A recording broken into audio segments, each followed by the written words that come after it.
So let's take a deeper look at Liverpool and United's tactical battle and why the Reds came out on top. A lot of Liverpool's damage was actually caused when they were off the ball and United were looking to build, as they consistently fell into traps. For the most part, United would build in either a back two with the fullbacks wide or a three, which when deep consisted of Onana getting highly involved in the build-up play as always. But what was much more impressive was the fluidity of the Liverpool pressing shape. United's build-up shape flitted between a single pivot and a double pivot, with Manu dropping deep to join Casemiro. When this was the case, Liverpool took up a similar defensive shape to United out of possession, as we'll see later on, and this shape was the 4-2-4. This would allow Jota and Szoboszlai to initially stop any play into the pivots, with their cover shadows preventing the ball into Casemiro and Manu.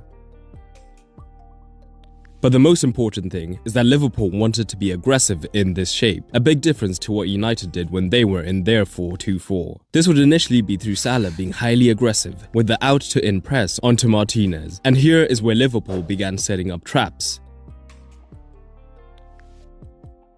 If Martinez went for the lateral pass into a centre-back, Jota would spring forward to secure the man-to-man press high up, while still cutting off the second pivot, leaving De Ligt with limited options. And whenever he decided to go to the fullback, Diaz was perfectly positioned to then aggressively back up on Mazraoui. And with the touchline boxing him in, it would be difficult for the right-back to find an outlet.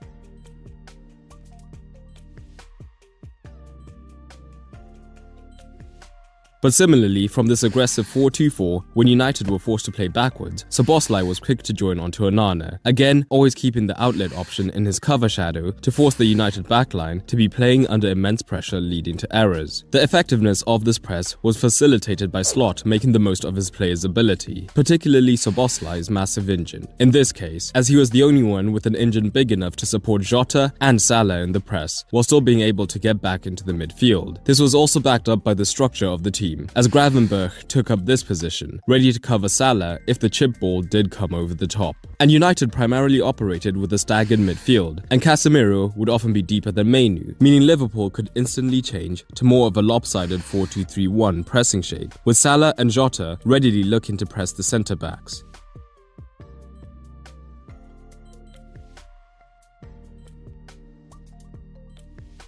But what this also meant is that when United switched to a higher back three with Casemiro dropping in, Liverpool's own front three could flatten out, with Diaz still staying deeper to cover the flanks, and Szoboszlai again being ready to cause a man-to-man press.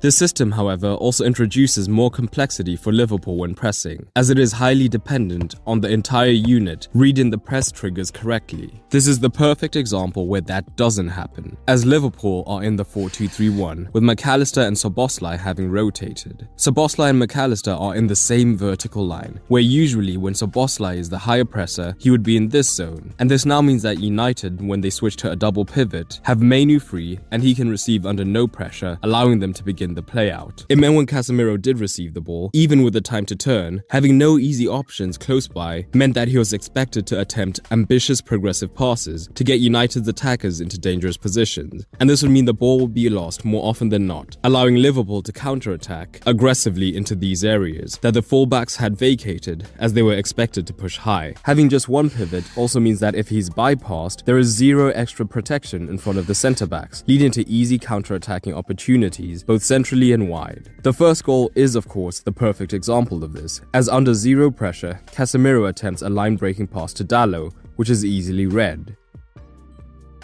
Both fullbacks had pushed high, thinking possession was secured, and due to Ten Hag pushing them on today, it meant that there was space on either flank. That is used by Salah on one side to float in the cross and Diaz on the other to arrive unchallenged. But beyond the poor passing, Casemiro as a single pivot was a clear press target. So whenever he received with his back to goal, the Liverpool midfield knew that they could descend on him, knowing he's not press resistant enough to go past them. So the Reds had a great chance of always winning the ball back. Manu, who's great on the ball, became the chief progressor, but he found the same problem of being isolated, meaning that while he did have a better chance of getting past the Liverpool press, he was still not immune. And of course, Liverpool's third goal is the best example of this, as Manu is isolated and has nothing but backwards options near him. So he hesitates, and that's all McAllister needs, line, leading to the goal. So what we often saw from United as a shape higher up was a back three, a diamond in the midfield at times, with Dalot and Garnacho providing the width.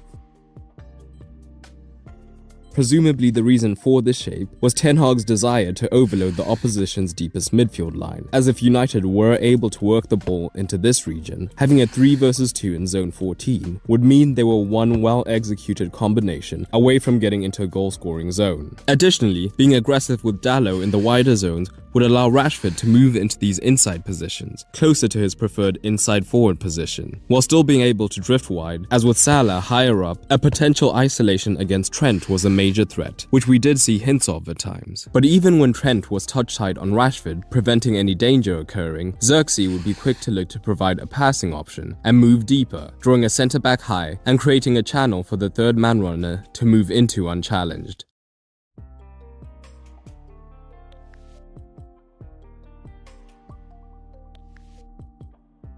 But soon Trent began to invert into this position, and because United were looking to be ultra compact with this front six, whenever they were dragged to the left-hand side, we saw Trent able to receive in this zone if the passes across the pitch were quick enough to allow him to advance pretty much unchallenged.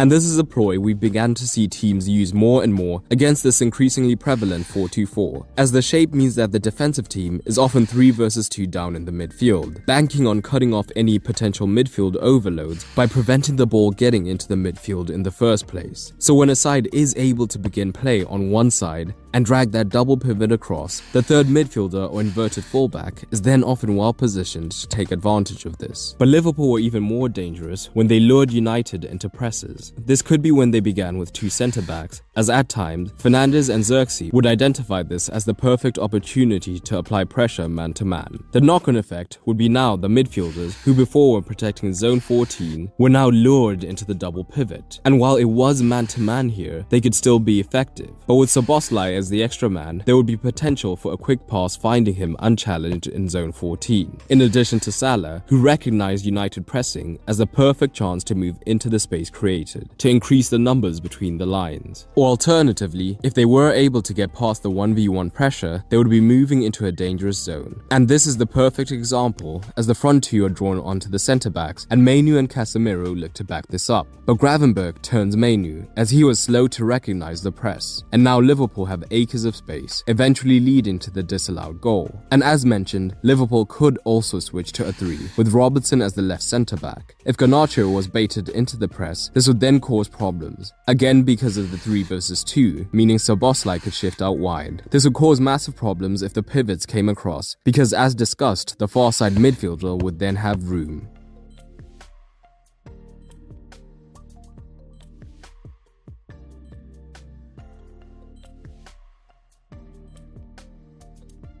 At the same time, if it was the fullback who advanced to press, now Luis Diaz was lurking in space, ready to attack the United backline.